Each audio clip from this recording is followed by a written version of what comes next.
All right. I think we're still waiting on Commissioner Lucas, but Josh and Robbie, if Commissioner Hughes and Street, if you'll turn on your mics and monitors. Hopefully Commissioner Lucas will join shortly. Can y'all hear us okay? Oh, there's Commissioner Lucas. There we go. Can you hear me? Yep, we can hear you just loud, Commissioner Hughes, Commissioner Street. And still waiting on Commissioner Granger. I expect him to join soon, but want to be mindful of your time. So, all right, Commissioner Lucas, can you hear us? If you can, we need you to turn on your camera and your mic. There we go. Hey, Commissioner, can you hear us okay? Hey, yes, am I unable to forward this invite? Because I'd rather put it on my desktop. You should be able to, if you want to. The link is not public, but you should be able to copy and paste it if you want and join it from your desktop if that'd be helpful. Recording in progress. There you go. It looks like you were able to do that, ma'am. Yep. You'll need to kill the one you're on though.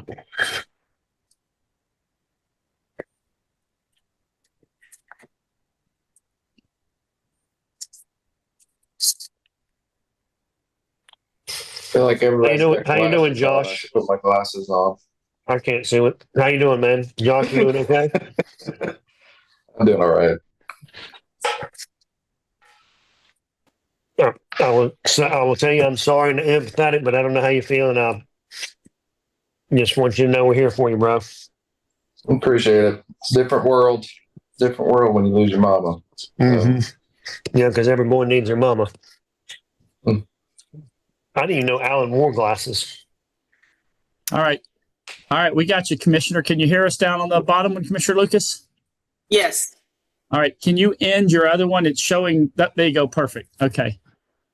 All right. Now we're like the Brady Bunch. So, all right. Well, this is our first workshop. Again, I hope Commissioner Granger will join us soon, but it's our first workshop wearing your city commissioner hat. So, Mr. Mayor, I'll turn it over to you. Awesome. Welcome. We just got to come up with a name for this, like the hour of power, or like we're going to figure things out, or the collaboration hour or something. I don't know. Some theme music. Okay. So I've got a couple things I've been noticing, and I want to kind of gauge the interest that this is worth solving. I get lots of emails, probably more than anyone besides Jonathan and the full-time staff, of complaints of things, lots of things, random things. But the consistent pattern is a lot of times around verbal responses that are misinterpreted or misunderstood. And I'm advocating for, what I'd love the city to do is either find someone on staff who's really good at copywriting and potentially creating the PDFs, but having an ongoing task that doesn't wait for completion of all the documentation of a department. But like next week, can we start having one checklist come out of the planning department or the building services?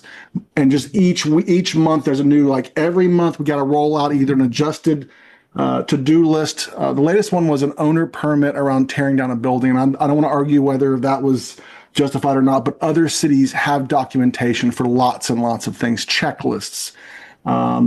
Even the one, Groveland, Florida, who Jonathan and I are in contact with, their checklist included like the affidavit. It was a PDF. It had the checklist, it had the affidavit, it had all the forms on it where you had one thing. And so staff doesn't have to communicate these unique and responses. They just simply send the documentation. So I'm advocating for, and I know this staff is busy and always well-intentioned, but we want to arm them to create the best job for them.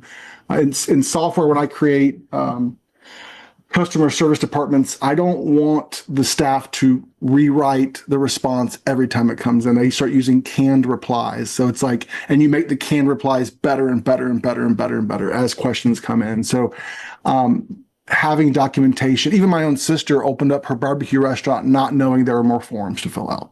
And she's a block from City Hall. That kind of thing. So we'd love to hear, is that idea worthy, or is that a pattern that you're seeing of inconsistent communication from verbal communication and across departments of anyone who deals with everywhere, all in the customer service department, if you deal with clients and customers and citizens, code enforcement, building services, planning, all the services that touch the citizen. Let me start if I may. One, I'm not in bed. I'm in Rome. I'm in a hotel room, and it's either you sit on the bed or there's a bathroom. That's so I have to be right here. So let me just tell you that. It is 11 o'clock at night, however. I think that's a great idea because depending on who you get on the telephone at City Hall, depends on the answer that you get. And they may have the same meaning, but not be relayed in the same manner, and therefore somebody's upset because they think they're not getting all the information they're supposed to be getting. Now, I believe in the planning department and in the building services, it's a much easier process to accomplish because there are certain steps, 1, 2, 3, 4, 5. Whereas in code enforcement, to some degree, at the beginning, it's that way, and then depending on how the person that is under the code violation, how they participate or don't, I think it kind of goes different ways. And correct me if I'm wrong there, Jonathan. I believe that that's correct. So what it does, though, is it gives us a way to say, here's what everybody's working the same way from beginning to end. And if and this is one of the things that I was talking to Jonathan about the other day. If we're going to, in the language, for example, of the code change, it says environmentally sensitive lands. Well, who's determined it's environmentally sensitive land? If we all said if the citizen has to meet these criteria, then that's all the staff needs to work with is that criteria, not outside or more. And so all of that makes sense to say it's an excellent idea. Yes, it takes some time on staff, but I think that time taken will 100% free up more time on the other side once everything is in place. And one of these days I'm going to sound like me again, but we're working on that. So, well, including I would go to any other city and just see what documentation they have and how their documentation can be adapted for us. And what I don't want to do is wait for departments to come up with 47 documents before they start releasing them. I want to see 1, 2, 3, and then it's a question of how often do you update them, and then who in the department has authority to update these documents and those kind of things. So they have to be updated as policies change and rules change. Yeah, I would just say I agree with Commissioner Hughes that in the planning it is a little bit more systematic and a little bit more consistent. With code enforcement, it kind of starts off with the same drumbeat, but then depending on the circumstances and the response, it could go a bunch of different ways. So I think that's a very fair assessment of planning versus code. Well, even within planning, impact fee assessments, a lot of times it's a calculator on their website. So you know how much you should pay before sending it off. Or the spreadsheet has the functions in it where you know as you're typing in how many fixtures you're adding, it's telling you how much the costs are going to be. So even within our own documentation, there's some tuning up. But I'd like to have, so part of this comes from me being an elected official. I answer for any bad customer service someone gets, but I have no purview into their departments and how they do things. And so I want staff to feel like they can work on their documentation and improve it and they're allowed to set aside some time. Maybe it's every 2 weeks, they have a Friday afternoon, they iterate on some documentation, but it needs to be a focus. Otherwise the documentation gets launched and then becomes old and irrelevant and misinformed. One example of that is the software that we were using. When I first got elected, I started using, I think it's PC, not the newest one we have, but this one where you could drop a pin wherever you were and report a pothole or whatever. What's the name of that software? Like you're probably talking about C-Click Fix or Panama City Connect. The one, not the newest PC, where we get information ongoing on a daily basis. This is the one that was to be interactive. You drop a pin, you could follow the where you've noted there's a pothole, for example, and then someone replies back, and you could see when it got fixed or when someone was going to come out there. And so it was my experience that I thought, okay, that's what I tell people to do when they call me about something. Hey, you can let them know, then I can track it. But the action wasn't being taken in a timely manner. So a pen could sit there, noted. And that's an example of what Alan just said about, implementing something, starting it, and then it kind of gets lost or not used or whatever. But I like it I like us formalizing a process from the standpoint of equalizing access. Someone has access to me, they call, I call, it gets a top-down response. Someone else doesn't, So how can we make it more equitable in people being able to follow a system or process to get what they want? And I say these statements not to heavily criticize what is happening. We have been making strides with improving communication with the citizens and with the residents. I am hearing very good things about what's been implemented with the permitting for building permits, and someone can the contractor, the homeowner can sign on at midnight and find out where their permitting process is and what's happening next and who to contact. And being able to replicate that in other departments would be helpful. So two things that I'll point to is one of the things that Michael and I got the opportunity to go to FPL symposium together this past February, and in that there was a significant portion of it that was dedicated to AI. And so he and I kind of sat and we looked through some plan reviews, implementation software that's doing AI plan reviews, that's basically taking your Muni code, then it's comparing the plans. So a lot of the things you're talking about in flood zones and, responsiveness and time, there's a couple of softwares that are out there now that might actually be super good. I know he was looking at it. I don't know if he's got anything else, but one example is called blitzpermits.ai. And they're a Florida-based company. But what they claim, whether or not this is true or not, I think it's all in the details, is they 5X their permitting process. They actually reduced overall cost of construction by 12% due to the time that it saved doing the AI plan reviews. And then it's like supposedly they save 15 hours per staff member doing it that way. So, I think in the planning review process and the planning checklist and those kind of things, I think it's probably the easiest spot for this to be tackled, if that's where we want to focus first. And, whether that's through AI, whether that's through checklists and those kind of things, whichever way it is. But I think the biggest thing that I still hear is somebody didn't answer the phone. I answer my phone more what it feels like than what people get when they call City Hall. So, which is great for me and the constituents I represent that have my number. But, I don't know where the breakdown is. And like some departments are more responsive than other departments. Jonathan and I had spoken some time ago about maybe doing a call center specifically for all departments and take the phone calls off every department and get it into one singular focus. That's something similar to what happened at the tax collector's office. When you call the tax collector's office, you're not talking to somebody at the Lynn Haven branch or the Beach branch or that you're talking to their call center.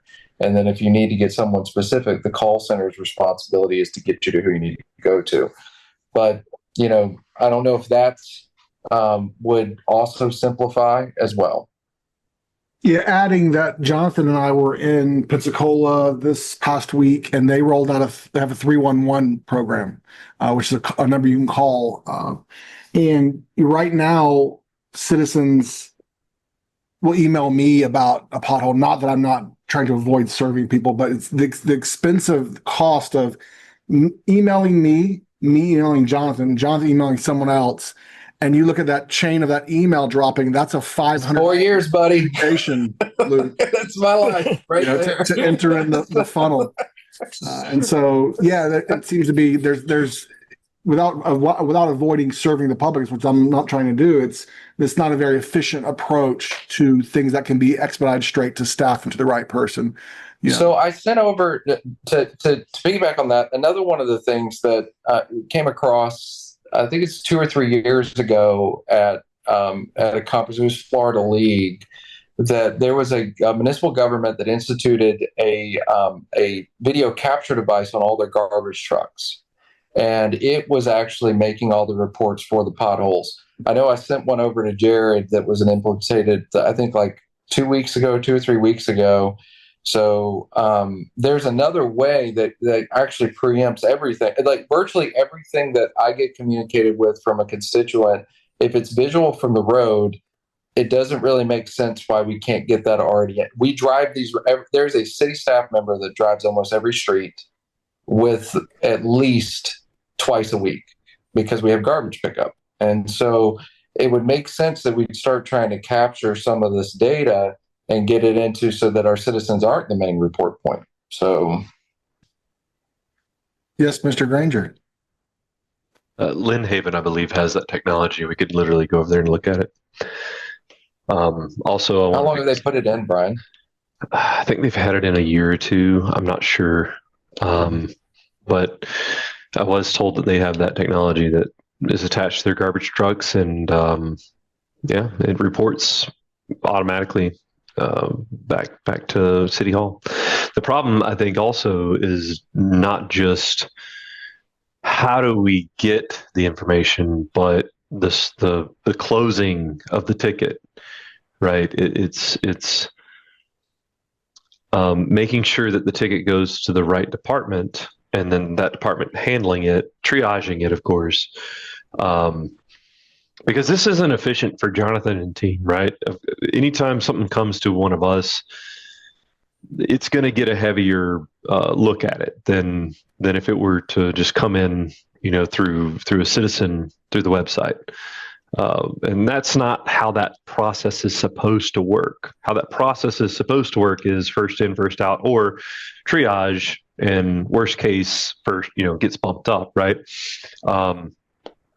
But it's the closure piece to it too. I think is there's A, is it done, and then B, was it communicated? And I think a lot of times, obviously, you don't have to communicate a pothole in front of somebody's house, right? If it gets fixed, they're going to know it got fixed. But it's the ones that are on the main thoroughfares, the ones that are on the main roads. Just a simple say, hey, thank you for reporting this. And then when it's done, hey, thank you. Your pothole has been filled, or your issue has been taken care of. Your water leak is now not leaking anymore. Are you happy with this service? I don't know. Just throwing that out there. Jonathan, because this was the problem with C-Click Fix, is eventually we just had a bunch of tickets in the system that were never closed out. And then it would cause, when people added new ones, they weren't getting attention because there was a bunch of other stuff that was in the system that all kind of fell apart. Is that because we're not doing punch outs? Is that like, what was ultimately the failure with C-Click Fix? So I don't have a lot of experience with C-Click Fix. We had already kind of started really moving on from that when I even came on as Public Works Director. But I know that there were a couple of factors. Yes, we weren't properly closing them out, so they just built and built and built. Some, for whatever reason, weren't even addressed, and that's when we got the infamous. I remember, watching from Northern Virginia when they started decorating the barricades with Christmas because they'd been there for so long, or plants growing up through it. The other issue too is and we still have this challenge to some degree today, and we've talked about this, Commissioner Street, where you may have a water leak and it may be up the road and it may be leaking down, and so you end up having like 5 or 6 people report it from 5 or 6 different addresses when it was really only one particular incident. And so having the staff kind of realize that and kind of linking those together, I think it's a challenge, and I think some of that. Could be some issues with CityWorks, and I know that y'all are all. I think most of y'all are familiar with it. I don't know how familiar Commissioner Hughes and Mayor Branch are, But that was one of those things. And Jared's much more knowledgeable in the whole Panama City Works, and that's more of an internal thing. But the transition that kind of just, I think the transition kind of got stalled in a lot of ways because of, I think, COVID, and then I don't know if the hurricane affected it in any way.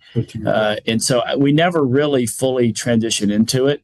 And so it's a challenge. And for whatever reason, all departments weren't required to shift to it as well. And, and I want to be very fair. It's easy for me to sit here and just make that observation factually. I wasn't involved in those conversations. I don't know what went back and forth, why certain directors felt away or didn't feel away, and why they were allowed to not move forward. But I think we acknowledge that's a challenge. And so I think the point we're at is, do we continue to dig in on a program that maybe isn't going to best suit our need, or do we look at something else that may have better customer service for us? I think that's a fair question. I don't want to let us. I think in business, it's a terrible ultimatum to kind of put yourself in as, well, we've already paid for it, so we're just going to keep using it. Well, hang on. I mean, there's additional cost that comes with that. And I know that, some of y'all are in that world, software and stuff, specifically Mayor Branch and Commissioner Granger, but I think we need to be mindful of that. So, I mean, I think there's been a lot of issues. I don't know, Jared, if you want to add anything to that. Yeah. CityWorks is launching a new mobile app that's more cell phone friendly. Right now we're on iPads, so it'll reduce some cost for us if we can just use the employees can use their city cell phones. We're hopeful that that's going to solve some of our problems. But again, implementation started the spring of 2018, installed for 2 years after Hurricane Michael, and then we stalled again during COVID when our implementation consultant went 100% work from home. How much did we spend on that implementation? How much was that software? So implementation, we had to use one of their CityWorks consultants, and the commission voted to do that in 2017, and I think it was, is that Wolpert? And it was like 1.1 million. Yeah, I thought it was $1 million number. Yeah, there's not a lot of companies that do that. I think we got 3 competitive bids through CityWorks' implementation experts. That's about average for the number of employees and user seats. I will tell you, we've taken another look at seats and trimmed that down. And we went from a renewal cost of $140,000 annually to just over $80,000. So that gave us the ability to add an API module that we needed, so it'll better communicate with things like SeeClickFix and with things like our accounting software. So Jared, how many users does that cut out from the 140 to the 80? I think we peeled off approximately 30 users that we went through and evaluated each seat and right before our renewal period. And we just to get more efficient. All right. So at the administrative level, how many of the administration from Jonathan down are considered a user? And I'm sure we're considered in that user. No, it's actually somebody that works inside of CityWorks daily. Okay. So, like our crew leaders had access to CityWorks. Well, that's really a foreman's job. The crew leader should be focusing on the work at hand with their boots on the ground folks. We had some additional administrative seats, like our utilities engineer. Like, she's not in CityWorks every day, so we've got an administrative person that's kind of the CityWorks guru, and another person identified in IT we're training up. But it's mostly boots on the ground users. So, and I mean that like on the end of shovels or equipment. Okay. Jonathan, I want to go back to something you said, if it's okay. Your example of a water leak and 4 or 5 people calling, and it's, I'm going to assume it's in the same general road. If we have the software like Brian's talking about that can take those people and assimilate that, that's one email to all 5 families that say, "Hey, thanks for this. We're going to get on it." That shouldn't clog up the system. In my opinion, that should actually speed up the system. We're going to get rid of 5 requests at one time out of the system. And where the water leak is, it doesn't matter on who calls. It's up to us to go find it and fix it. So my question there is, I think that we can accommodate that if the software does that. Do our departments have the ability to go out in a very reasonable amount of time? I'm not talking 24, 48 hours every time. In a reasonable amount of time and resolve the problem. Sometimes it's going to take some investigation, but most of the time not. Do we have that ability today? We do, absolutely. And if I could kind of clarify, what I was saying was, yes, we would be able to communicate with the multiple people, but I think the problem is that the software wasn't instead of saying there's one water leak, it was reporting 5, 7, 10 different water leaks.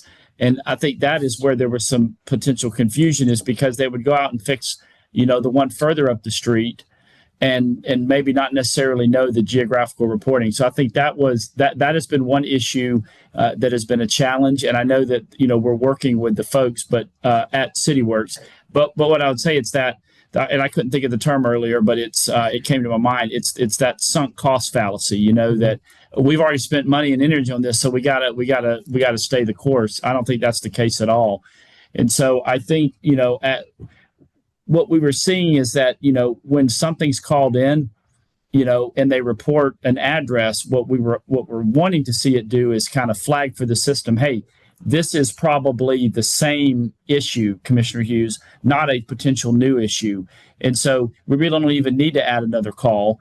We just need to say, hey, we kind of merge it. And I think that was one of the issues that was causing, and that's more of an issue with the water leak, because it, potentially, when you see it go down the road in front of, 10 plus houses, it's sometimes hard to know where it's generating from. And so I think that's just one example of kind of one of the frustrating things that we do. And that's very granular. I realize that, but that's just part of the issue of just having people being able to randomly, report stuff themselves, because it would all get punched in at different addresses or the wrong address, and Understood. staff ends up sometimes getting put on a wild goose chase. That was Okay. kind of that. Yeah. Okay. And to my point, I said if under Commissioner Granger's idea that there was some currently new technology out there, if that's the case, hopefully that resolves the kind of the bunch up, and we don't know where it's coming from. But I think we're on the same page there. It's just what I've learned from being out there is that people want to hear from us. And to Alan's point, we need to give them the same consistent answer. And they want to know that the project's getting done. And visually, it's amazing to me that we have city workers every day that drive on every road, and they're driving by a pothole and they don't report it themselves. We got to do better than that. And that's why I asked if the departments can be ready. I want to jump over to one other thing, if I may, that you said. Hold on, my mind just went blank. Oh, the call center. And I've been to Chuck's call center over in the tax collector's office, in the same building, second story. It works. What it does is it gives the departments more opportunity to be productive, and it keeps the citizens from wondering what 4-digit number they're supposed to hit to get into what department, because you can't find it anywhere and you don't know what's up. And if we're going to be efficient at City Hall, that's the first way we can become efficient, is you make one phone call and it goes to where it needs to go to. That is the beginning of efficiency right there. And I 100% support that. And there's somebody, I'm sure, that we can make that happen without spending millions of dollars on this on a new phone system, which is what we don't want to do. But I think it's a great idea. So in software, you're touching on a point where any list, to-do list or task list or issue tracking, always gets assigned a person who's responsible to keep it clean. It doesn't, and you have to purge tickets, you got to join tickets. Every software product that has issues, you can create sub issues, which is what you're touching on, Jonathan. But I think the point is that if you don't have someone on staff who is assigned to be, you are the guy or gal who keeps this list clean, who joins things up, who expedite things, it will simply deteriorate, and that process, that system will at some point become useless. And so I want to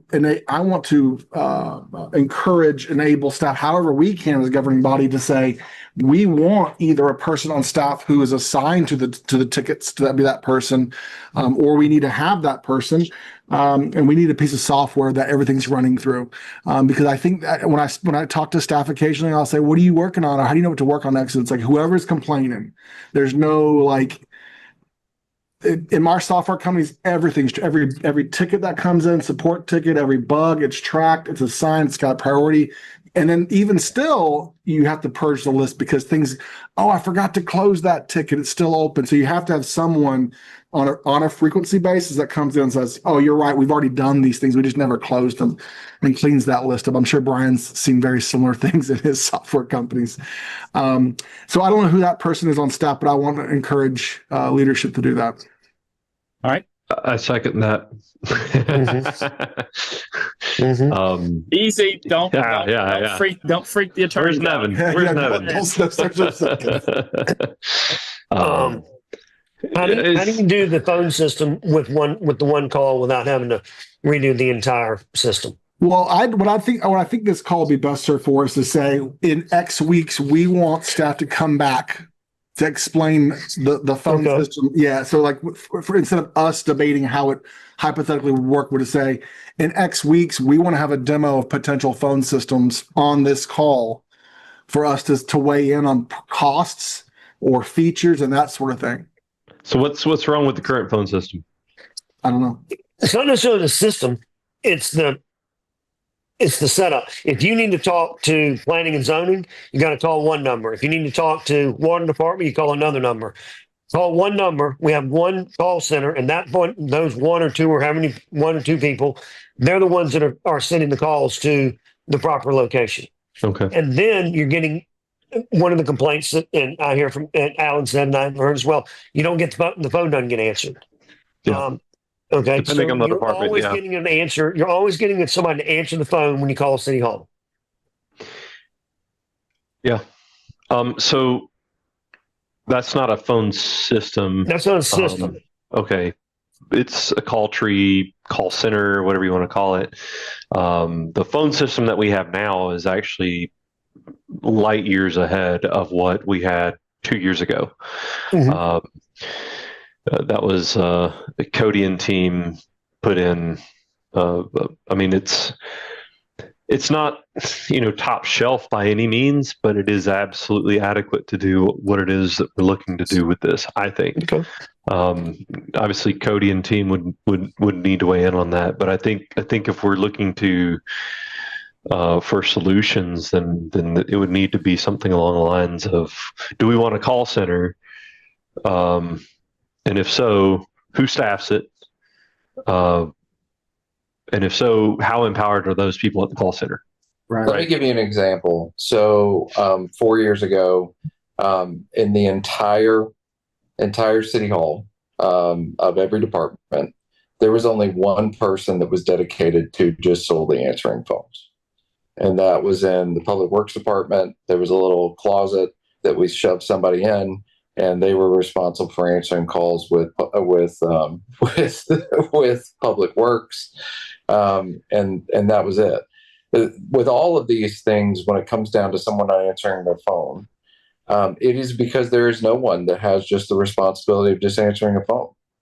And that's the difference between a call center model and having a receptionist or having administrative teams in every single department. The difference is, like a call center, you're always responsible for answering the call, and all your job is on the phone. That's it.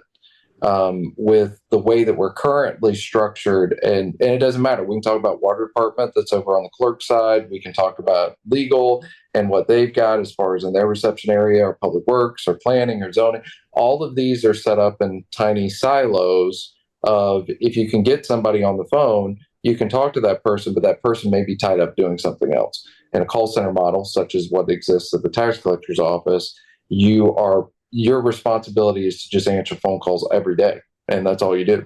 So Exactly, and but at least that person, if I'm busy and I'm one of the city staff and I'm busy, I'm gonna be able to leave my name, my phone. I'm gonna be able to leave a message. Today, that's not the case, but that one person can save all that administrative people that you're talking about. We may not need them to. We don't need somebody in every department to answer the phone. That is a duplicated process over and over 14 times. We don't need to do that. yeah, It makes sense to have one person, one or two people, however big the call center needs to be, and we have that staff already. So Would the call center model also allow for online chat?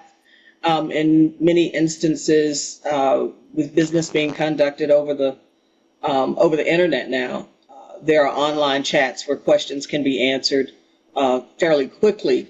Would that be incorporated into a call center model like what we're discussing now? yeah. I would encourage anybody that hasn't seen the operations of the tech. There was not a call center until Chuck took over, and Right. now they track response times in 30 seconds, a minute, how long it actually takes, and they can manage their load for the call center based upon what their call volumes are. And so I don't know if they've got an online email system. Probably they do. But I think the goal is that we'd like for everything is like, I love the fact that planning and zoning, I can go see the status of a permit now, and I don't have to call somebody. So the more stuff that we can get online that people don't have to call for, that just reduces the overall staff time and staff costs.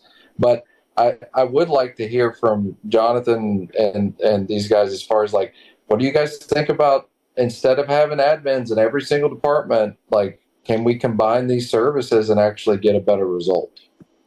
So, thanks for the opportunity to kind of address that. So I would say, I do have a lot of thoughts on that. Number one, and one of y'all made the point that the admins have a lot more responsibility than just answering the phones. I mean, they are providing critical administrative support to each department.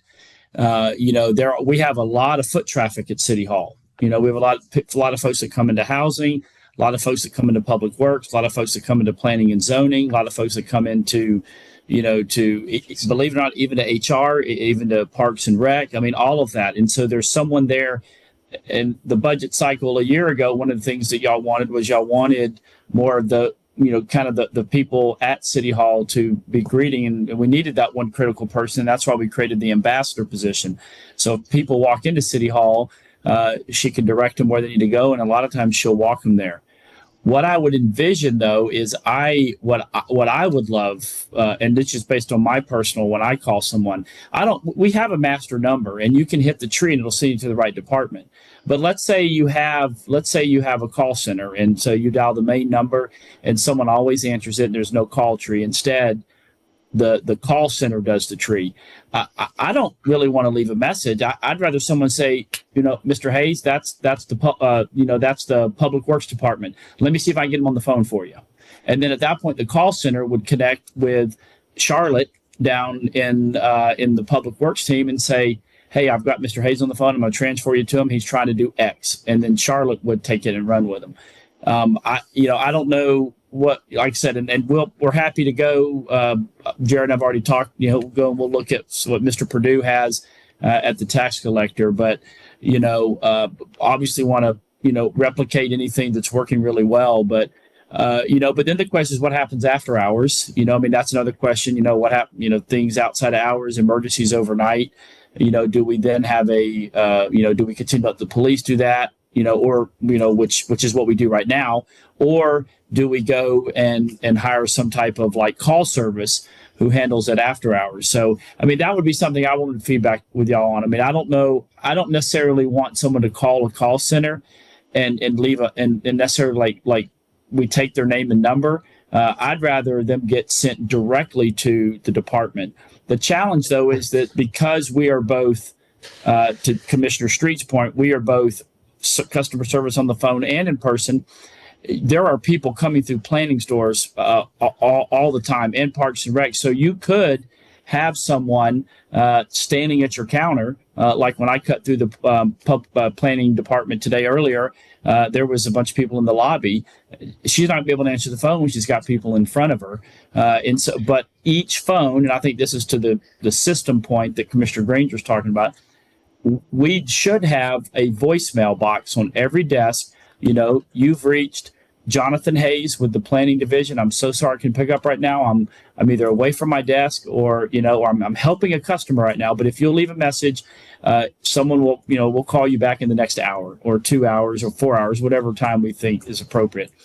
I do think that happens more than we realize. I'm not going to sit here and try to say we bat 1,000, but you know, it's such an easy thing to say, you know, oh, I called City Hall and I couldn't get a hold of anybody. Well, my first thing is, well, what number are you calling? I want to know, because I'll call that number from my personal phone or from my home phone and kind of see what happens and see if there really is a failure. And I can't tell how many times I've done that. Literally, probably 500 times since I've been city manager. And I'm always able to get through. And again, I'm not using my phone that anybody knows about. I'm using another phone number. So as far as I know, someone from there is calling.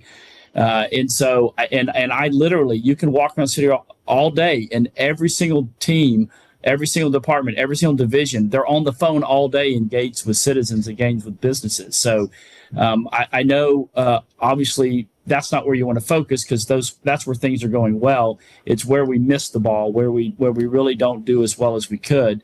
And so I think rather than zooming up to like, let's redo the whole system, where we're missing the mark, because we actually are hitting it more than we're missing it. But if you're not really keeping score, it's hard to know that. So where we're not hitting the mark, how can we deal with that situation? How can we kind of address that? Because I'll tell you right now, our staff spends thousands of hours of a week, every week on the phone across all 600 employees engaging. And I didn't even start talking about police calls that they get over there. So because they are 24/7. Your IT department. Go ahead, Brian. The IT department should be able to pull a report that shows you how many phone calls were missed. Yep. And I would start there, right? Data collection. I would start there. How many phone calls were missed? Yeah, we do.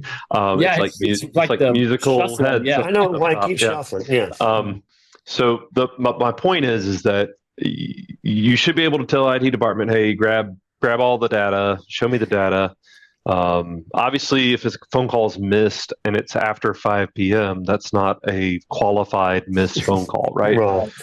So you'll have to comb through your data a little bit and filter it out some, but you should be able to see where the high missed areas are. And I agree with your point. A call center is not going to solve all the problems. I agree with that, because all you're doing is you're adding another step to the process of, hey, now we're going to hand this off to this department, and they don't answer the phone. But what I hear the most out of when people tell me, hey, I called and they didn't answer, is water billing. That's the number one that I have is where people say, hey, I tried calling. Is there another number? And it's always water billing whenever I have that conversation with somebody. So it would be interesting to see the data and to see what departments are not answering the phone. And to kind of, when I say that, I don't mean like, let's hit them over the head because they're not answering the phone. It's more of, why are they not answering the phone? Is it because they constantly have customers in front of them? Because I get that. I understand it. Is it because they have too much work at hand and they're not able to pick up the phone? Like, what is the root cause? Okay, so to that point, Jonathan, if we there's somebody in City Hall, and I'm not trying to eliminate staff. Let me just say that. I think that was the impression that I got, that I may have given, and that's not the case. But those administrative people that don't have to answer the telephone, that are now working in front of the customer, and a call comes in, yes, now there's a message left with that person, that administrative person. So now they know when they're done, there's some way that they're gonna know that they have a message. But what we have is accountability. From the beginning, we now have, this person took a call. yes, to Brian's point, they had to move it one more time, but now we know we have a list of incoming phone calls every day, and it's all centered in one place. And if the same person doesn't return the phone call over and over again, that's not a department problem. That's a person problem. That's a personnel problem. And we want to we can just follow that real easy. And you know what? If they know that we're trying to help them have more productive time, maybe we get some more help from them on them getting on the phone easier. Hey, look, if you got a line of people in front of you, you're not going to make a phone call back until you're done. It might be 2 hours. It might be 3. I don't want to leave a message that says I'm going to get back to you within the next 4 hours. That doesn't work for me. Okay. What does work for me is I'll get back to you just as fast as I can. And if it's after 5 o'clock, that's not a phone call that we're going to count against the person. That's whatever system we have. We've already got it in place somewhere. We can keep that and make that and do whatever we do with it. But what I'm trying to accomplish here is one number, one place, and then that web spreads across. I mean, we're talking about the tax collector's office spreads across 4 or 5 offices all across Fayette County. We're talking about spreading across City Hall, maybe over to the Hamilton Yard too, making it easier for the people in the department to do their job without having to worry about who's answering the phone because somebody else is busy. That job is now taken away. They're becoming productive. That's a streamlined process that's easy to do, and we have enough staff somewhere at City Hall that we could, if we need to create that job, I'm sure there's some people in there that would want to apply. Yeah. So I get part of me is trying to understand too, or figure out how we use this call to help staff go faster without having to bounce around to each of us. And so, Jonathan, just from the conversation we had the past 45 minutes, is there a takeaway for staff of all this conversation? Is there something you can bring back to us in 2 weeks and 3 weeks and a month and say, here's what we've done, or here's what we're going to show you based on the conversation? So what I would say is the one thing that really jumped out at me that was the most specific was from Commissioner Granger, where he said the number one complaint tends to be with billing. And that doesn't really surprise me, even though, as you all know, the billing team is not under the city manager. However, they're the ones that have probably the most demand of in-person customer service, because people are either at the teller line to pay their water bill, their utilities bill, or they're in the office immediately to that left with the ladies at the desk to set up a new account or to transfer an account or anything like that. So, I mean, maybe we do need to add a second person to the Public Works call center, and it's maybe a team effort for answering billing particular questions. Because the setup right now, the folks at billing, and it's an observation. You could see this. They're either set up to answer the phone or to answer people that come in. So yeah, if there's nobody standing in front of them, they have time to answer the phone. But if there's lots of people in line to pay their bill or to or to set up a new account, that can be a challenge, because you're not going to sit there and get on a 10-minute phone call when you have someone in front of you, because now the person on the phone's happy, but the person in front of you is going to be upset. So, I mean, I'll have that conversation with the clerk and see, make sure I fully understand, if it's a ring to everything, but also to Commissioner Granger's point. Yeah, I've gotten reports from IT before. I know they can answer because, someone said they've been trying to call for 3 hours. And so I said, well, I've got their number, and they didn't try to call anybody. And so I know that there's very granular details like that as well. So I think that's one thing. If it truly is the billing, then maybe trying to have a dedicated person just to answer billing questions that won't get pulled into in-person customer service, and leave that for the other persons that are already doing that job. So I just want to throw in that I had heard, I think it was Commissioner Street that initially said it. I know I joined late. 311. Whoever brought that up, I think that's a great idea. 311. Yeah, it was actually Mayor Branch, Commissioner. It was. I'll give him a look at it, but I'm the one that picked up the card. But they had it in Pensacola, where Mayor Branch and I were last week. What? Oh, it was the one with the beard. So, My point is, I think 311 is a great idea. I really do. Yep. It gives you one number, so you don't have to know the number that you're trying to call other than 311. So I do like that idea. I think you're hearing that from multiples of us that there needs to be a central point, there needs to be a central location, and that there needs to be some accountability for not answering the phones, and that needs to be figured out, right? Not necessarily punitive action, but just like root cause analysis. Yeah. Right. Yeah. They may need more help. Mayor, when it's appropriate, I'd like to bring another topic up. Yeah, I was not saying I don't want to make this a 3-hour meeting, but Okay. go for it. What's your topic? Downtown Marina. We have we've got an agreement in and out and somewhere around. We've got I think it's time that we all have a conversation about where we are. I think Josh and Brian and Janice are going to be more up to speed than Alan and I are, but I think the public also needs to hear where we are with it. With the Josh, San Andreas Marina is looking good, man. And I drive down there on the regular, and I'm envious. But I think Panama City deserves to have slips at least downtown and in St. Andrews. And where are we with that, Jonathan? And can you help me connect the dots on what's the next path? What's the next step? Yeah, absolutely. We're actually in a really good place.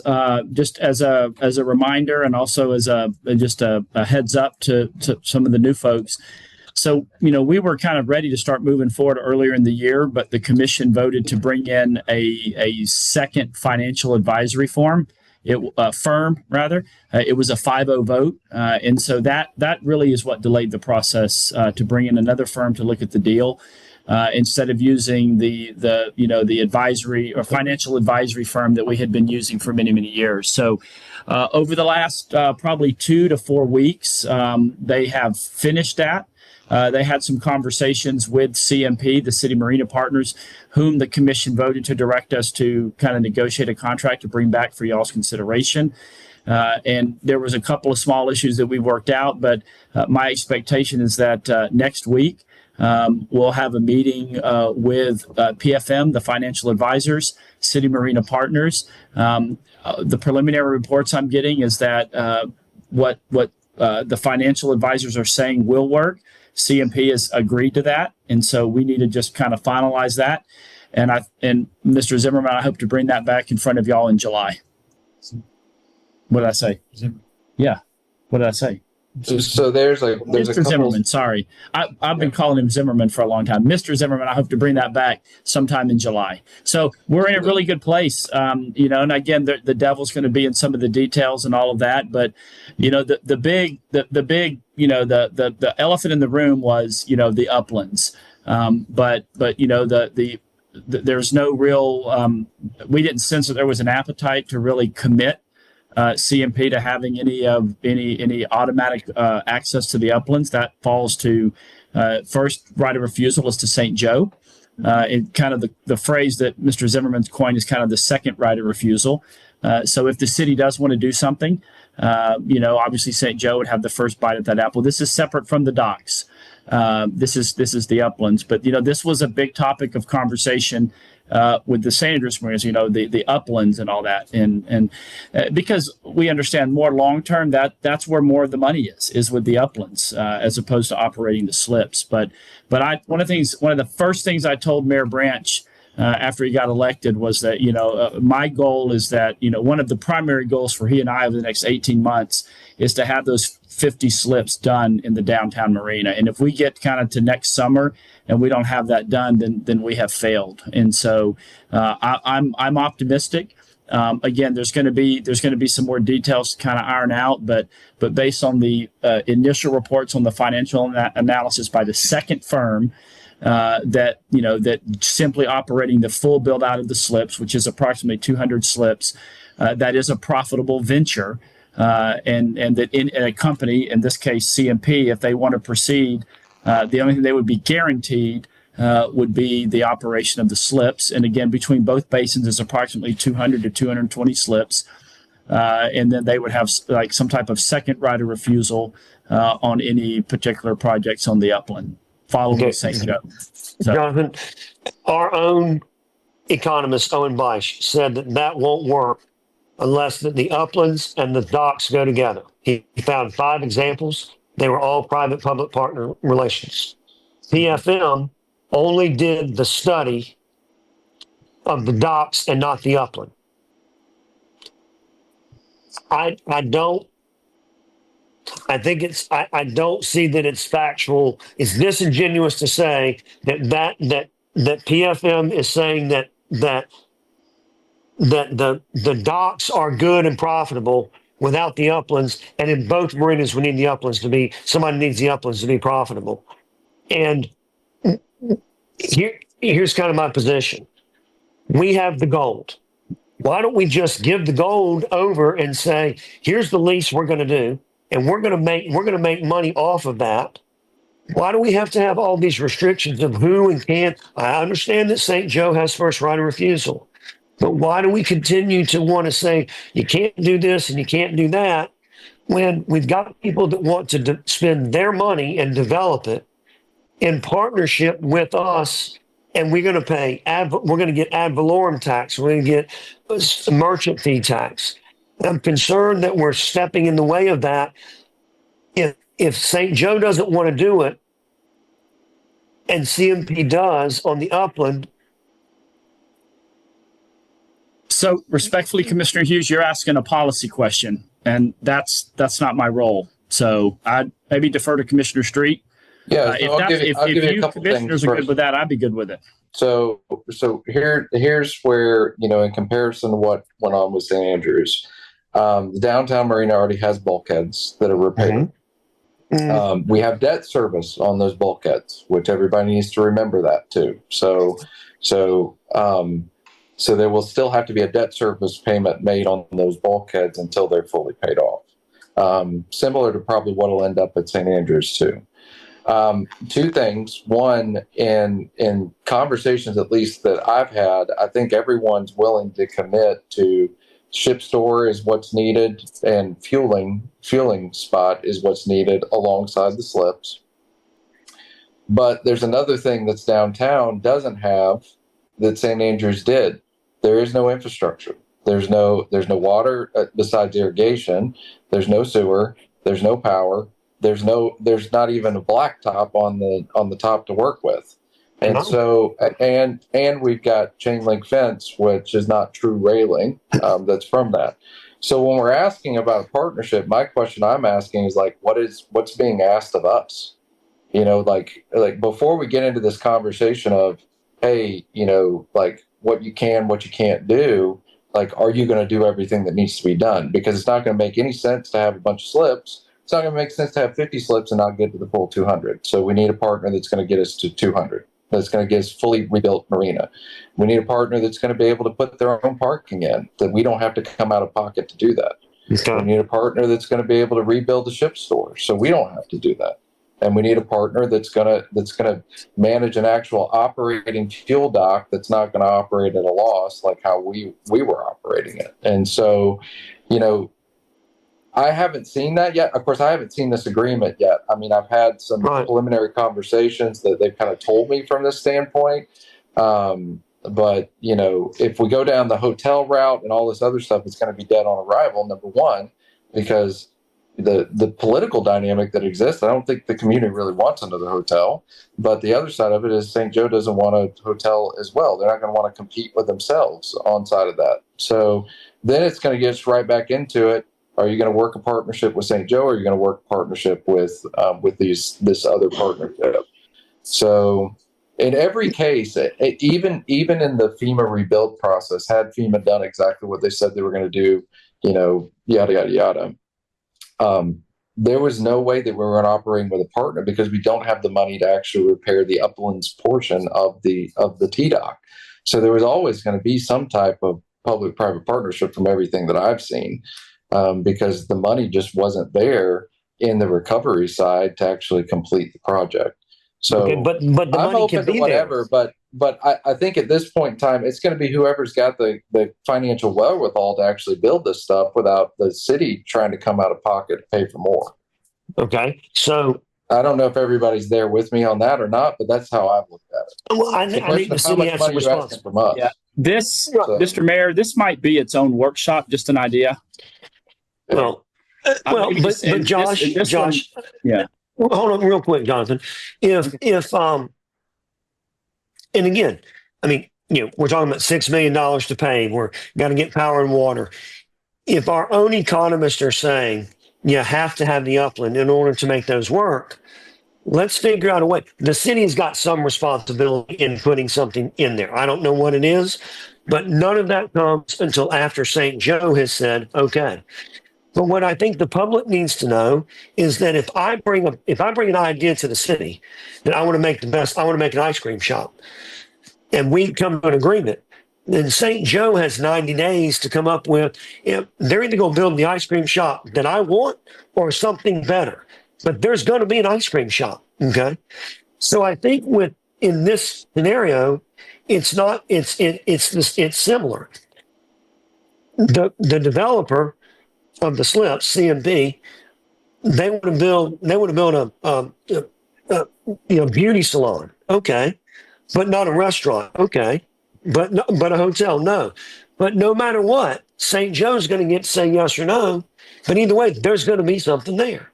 Well, but I think there's part of that process, though, Robbie, is we still haven't put forth a conceptual plan to the community of what we're even willing to 100%. We can't get So there, I mean, Josh. it kind of has got to start there. I mean, like, people could bring us all sorts of crazy ideas, but if we don't have some type of, I guess, parameters around that, it may not be something that can even. I don't want anybody wasting their time, is I guess what I'm trying to say. Especially us. But here's where we set up. Here's the criteria that Panama City is going to operate by. And here's the criteria that we want any potential developer to work under. That way we're all working on the same sheet of paper. And I think that that's fair. And I think that it's consistent. And it also is transparent with the community that everybody has the same opportunity to come and do something. We don't know what something is, but we've got to get out of the way of saying we can't do this until. Let's figure out the parameters of what we're going to do with the uplands, because that's the money for the city and whoever owns the slips. And I'm 100% in favor of private-public partnerships, okay?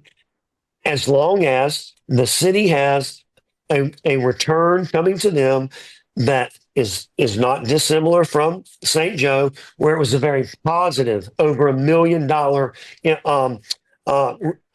payback to the city this year or last year. So that's my only perspective there, is that, but we have to do something. It is time that we have slips. It is time that we have the opportunity to come by boat and come to downtown Panama City. And that's just, if that's the number one thing I think we got to focus on outside the walls of City Hall. Well, and I hate to slow all that down. Jonathan, what was the project that DC Reeves was talking about in Pensacola where they had 23 public input meetings? You're muted too, by the way. Ooh, you lost some cool points. Yeah, I did. I blame it on Jared. So was it something with the park, like around the little baseball field and that whole giant like plaza area? The new park. Yeah, that's what it was. Yeah, so as much as I want to go fast with this decision, and Robbie, I'm a go fast guy.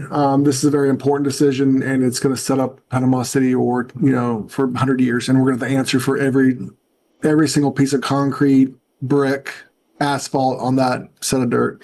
And so I don't know the process that we need to have with this. There needs to be lots of public input. That's what I advocate for. Jonathan and I are talking to a guy named John Anderson, who actually is a part of the Incremental Development Alliance, who's just masterful at spaces and understanding spaces. And potentially he could come in with some, here's either those development groups come give us ideas, or we give them sections and say, this is where you're allowed to build things, and you can't have a height of more than this. That's or what I some want. sort of regulations, and we designate portions that they're allowed to build on. You can't touch the boat ramp. You can't do things here. But the idea either comes from us or them. And I'm certainly not advocating for us to go spend hundreds of thousands of dollars, especially right out of the gate. And so John potentially could help us navigate public input meetings or Dover. And this might even need a charrette or something where the public can engage and see what things cost and set a vision for that marina, because it's the people's living room. Otherwise, you end up fighting with your partner, which is what I got in St. Andrews. Yeah. And so, and I don't want to go through that again. And so I do think that there's a huge element of this that comes down to public input. Now, that doesn't mean that the public input is going to be able to tell the developer exactly what they should do. But what it does mean is there's got to be like I can't tell how many conversations I had people think that we were going to put a 10-story condo there. Or like these kind of, it's those kind of things. I don't want the public automatically reacting in fear based upon some unknown. I would rather it just be on the table. And, as soon as I get these documents, whatever is coming to us from this proposal, I'm going to post them as soon as I get them. And so just let people look at them in the same way that we are. And then work through it. I think what needs to happen quickly is the 50 slips with the permit that we already have in hand. Mm-hmm. Now, the other things on uplands improvements and things like that, I agree with Alan. I think that should be taken in an aspect of let's work through this process to bring the public along with us, because yes, we are accountable for what all continues for very long. I mean, it looked virtually the same way for 60 years. It didn't change really at all in 60 years on the downtown marina. And whatever we do, it may not change for 60 or 100 years for all we know. Well, Jonathan, correct me if I'm wrong. Isn't there an interim agreement and a long-term agreement? Aren't there two different drafts? And if so, we could use that interim agreement to start the 50 slips, like Josh said, with the permit in hand. Yes, I mean there are drafts of that, and that's and we kind of did an inter agreement with the fuel dock to kind of get that up and going. I like I said though, the whole, and I understand that the financial advisory firms, consulting firms, have different perspectives, but and two, I agree. Once we kind of get this, let's share it, let's move forward. But what I'm hearing from them and through CMP and through Mr. Zimmerman is that I think we're ready to go with building out fully both basins. And I mean, that is that's what you really need. You really need the boat slips built out. And so what I would say at this point, and I personally don't have a problem with someone having more access to the uplands, but the city already has an agreement with St. Joe, and St. Joe kind of has a little bit of they don't get to tell us what we're going to do out there, but they do have a pretty big say in that, and they have raised some concerns about potentially providing firm commitments to the uplands, and I believe that's Jonathan, I think the cost estimate on jumping around here. The one second, just to interject, the cost estimate on the slips and the ship store and operating fuel. So basically what you need for an operating marina at the minimum. Yes, sir. It was I think was like $35 or $40 million is what that estimate was. Am I correct in that? I know the slips were like 18 to 20 million for, okay. So then maybe it's 25 yeah. With all that, maybe 30. So that's the kind of investment that we're looking for a partner to bring in. Yeah. So, and again, and they're going to have a shot at they're going to have a shot at the upland stuff. But I think that's what I think we all agree that we want to build out the 200 slips in both basins. I know St. Joe desires that without delay. So I would say, let's hit the gas on that. And I really think we're in a place to be able to do that with CMP in the next 60 days. And then after that, we look for the more long term with what do we as a city and as a community want the uplands to actually look like in advance, over and above the ship store and the fueling operation in that. So 100%. But you know what? Those other 150 slips, it's going to take 18 more months to permit those. So from putting the slips in now get those in by the end of the year at the absolute wrong time but that's how it's been going. Get those in now. We still have a whole nother 12 months. No reason to wait on 12 months of why we're waiting for them to get permits. Mhm. We can still work on other opportunities, and let's continue to move forward. This putting 4 and 6 and 8 and 12 months worth of time in between decisions, we've got to narrow those down to 30 and 60 days, and that way we continue to move projects along, and we're showing the public that we're moving forward as well. They want to be down there just as bad as we do. They want to have slips just as bad as we do. We just can't. We just got to make sure that the criteria that we set up is something that can be is functional, is attainable, and also financially feasible. That it's not going to break their bank, so that we get the benefit of some revenue sharing, and we just got to make sure that's right. But the sooner the better, please. Yes. I think the only thing that'll slow this process down is if somebody tries to throw in a bunch of uplands improvements that are not like relevant to slips and operating a marina. If somebody starts agree. trying to do an ice cream shop alongside with boat slips, like we're gonna halt. I mean, you're gonna have to, because it's one thing to have somebody go build and design to market spec slips. It's another thing to start, like Alan was mentioning, start messing with the uplands. So Agreed. And I'm cautiously optimistic and hopeful that it won't take as long to get those permits. I know there's some consternation with, Army Corps and DEP and some of that. I'm hoping that gets worked out and that it won't be as long. So. Well, thank you, Mr. Mayor, for that opportunity. I just want to get that out there and start talking about that. Awesome. Well, I don't want to make these like 2.5 hours long. And so if we want to wrap right now, I mean, I've got other things to talk about, but I would prefer these being more frequent and less long. So I can postpone when I have nothing pressing. Does anyone else have anything else to talk about? I mean, if I would say maybe let's take another 18 minutes. If there's a few more things that we can kind of get percolating. I do have an event to speak to tonight at 6, but okay, so 5:59. I've got one. It's water. Y'all like water? Let's talk about water. So staff has been working on this, and there's 3 major things. One, there was our water meters and these antennas that go on top of the water meters. They were breaking, right? So they were coming into life, and I don't know why, but they weren't being replaced. I do know that there was some issues with COVID, some supply issues there where we just couldn't get them. But the alternative there is that you then go into an estimated billing. And if we were a utility like FPL that's ran by a corporation or ran by a company rather than a municipality, then we would be subject to certain rules, of which we would basically be required to tell people that they were estimated.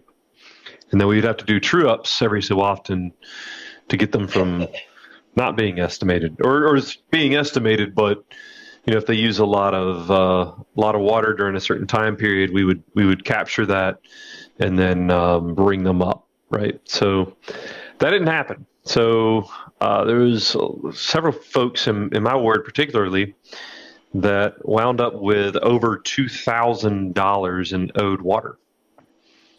Now, what I would like to do is I would like to take a look back at anybody who had been estimated and that is currently on a payment plan and that has made payments into that payment plan, that the money that they paid into the payment plan gets credited back to them on the account, and that the rest of it gets forgiven.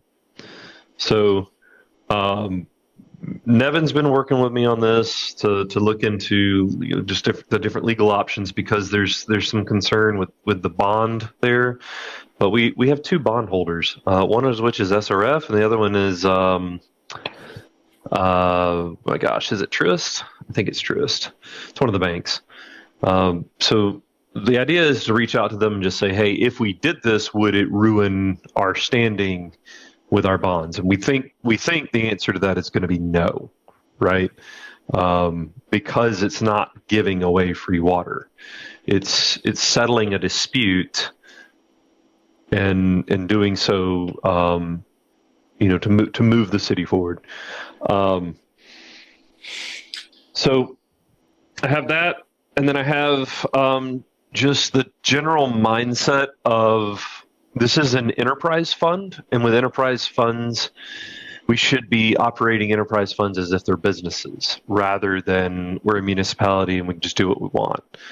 What I mean by that is like the Sabistons is a great example. They dutifully pay their water bill for 20 years, and then there was a dispute, and they have since resolved their end that helped cause that dispute. And now we're on a holdout with them where we say you owe $800 and some odd, and we're not gonna turn your water back on until you pay this $800 and some odd, because that's what we think our end of the dispute is. Well, the problem with that is that it is now past the time where if we would have just waived the $800 and they would have just paid their bill, that we would have made more than $800. And so every month that continues to go on is lost money. And they absolutely want to come back on city services. Now, if this was a ticket or a fine or something of that nature, where the municipality is doing something within its authority in a punitive or a fine type nature, then I wouldn't be making this argument. But this is a business, and it should be a business decision. And I feel like for a while, what we've done to some of these folks is very similarly, if you were to go into a retail store and pick up a shirt and it didn't have a price tag on it, you say, hey, how much is this shirt? And they said $15. And you said, all right, well, I'll pay you $15. And then as you're walking to the car, they come running after you saying, no, that was actually $150, and you're now going to have to pay us $150. You wouldn't accept this kind of action anywhere else in a business transaction. Yet that's what we've levied on some of these citizens, and I don't think it's right, and I think we need to make it right. And unfortunately, I just haven't been able to be in a meeting with y'all to actually just like talk about that and actually express that hey, this is how I feel about it. Like, the city water department we could probably give a credit back of $850 or just waive that to the Sabistons as one example. And reestablish this account and move forward. Now, obviously, there has to be some guardrails around that, because there are some people who have never paid their water bill dutifully, and we do have some constraints there. But I do think that and I know I'm talking a long time here, but I've had this on my chest a while. I think there needs to be some guardrails to that, but I also think there needs to be some judgment calls as well, where staff can make a judgment call and say, hey, maybe in this case, maybe we have to flesh it out and say this has to go back a certain time period, and it has to meet these criteria. Maybe that's how that works. I don't know. But with that, I'll leave that alone. I know, Josh, you got your hand up. Yeah, so if you guys remember, like I brought you guys a policy, and I know Alan and Robbie, you guys haven't seen it, maybe you haven't, but it was on estimated billing of basically, hey, you can only go back a month. You can't, like these 13, 14 months, like those kind of things, you can't do that. The reality is it's just a policy decision. We just need to make the decision. I don't think it has anything to do with bond covenants, because it affects nothing having to do with our ability to make the payment on the bond. It has everything to do with hey, there was an error in the system, this happened. And the other point to this is who created the issue or whose equipment created the issue. And on both of those answers are, it's a city-owned meter. It is not owned by the person. The city is responsible for maintaining it. The city is responsible for ensuring that on our bills, it's noted that they're estimated billing. It's the city, and every single one of these categories, it is not the person's responsibility on their end. It's on the city's end. And so just like how when we have a water leak, we all absorb it as a system, this is one of those same things. And I'd throw that same policy back on the agenda and vote on it and move on from this, because it doesn't make any sense to continue to like create this angst when it's already happened in the past. We've already paid the water bill. We've already paid everything. We've already paid the bond payment. We've already paid all these things. We just need to get people on the system and keep using it and get accurate billing moving forward.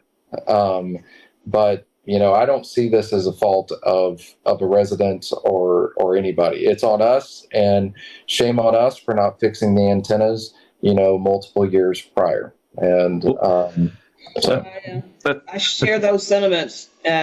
What Granger has said, what Commissioner Street has just said. Certainly, I've seen and heard from constituents as well in regards, and felt there was really nothing that could be done or I could do. So let's bring it back, and let's put it back on the agenda for a vote. And we've just got a few more minutes. I'm going to get out of here a little shortly if we can, if we don't mind. I don't think 8 minutes is enough for us to do anything else or to start anything new in this particular one. So I will share an insight or an eyesight that I've noted from this virtual workshop is that all four of you are bearded, mustached men. Janice, I do have one thing to add, similar to how Mayor Branch Allen, has noted, like if you have something out there and you've got to have somebody looking at it all the time to maintain a clean database or clean process or those types of things. As a result of looking into this, Core & Main, our vendor that provides our water meters and MXUs and all the hardware that should make our system function. They have a managed service where they do this for us. Our utilities, our meter section would actually be employed by Core & Main, and they manage the database, they manage the meters, they manage the life cycle replacement of all these things that could break. And so that's something that I've been investigating alongside our team to see what that would look like, because then all the onus is put on the actual equipment supplier. They are Core & Main and a lot of other utilities. The systems that we're on are about 12 to 14 years old from a technology standpoint. There was no other AMI system out there prior. So this is all new technology. Utilities across the country are experiencing the same thing we are. We just have it a little bit more acutely because of Hurricane Michael. So we are looking at those. Mayor Branch, I'm sorry. Yeah, could we get that estimate of the cost for that and changes like at the next virtual meeting so we can decide if we want to push that to policy? I'll get with my Core & Main rep and see if that's possible. Awesome. Cool. All right, anything else? All right. Jonathan, your job is to come up with a good name for this virtual meeting next time. I will work on that, sir.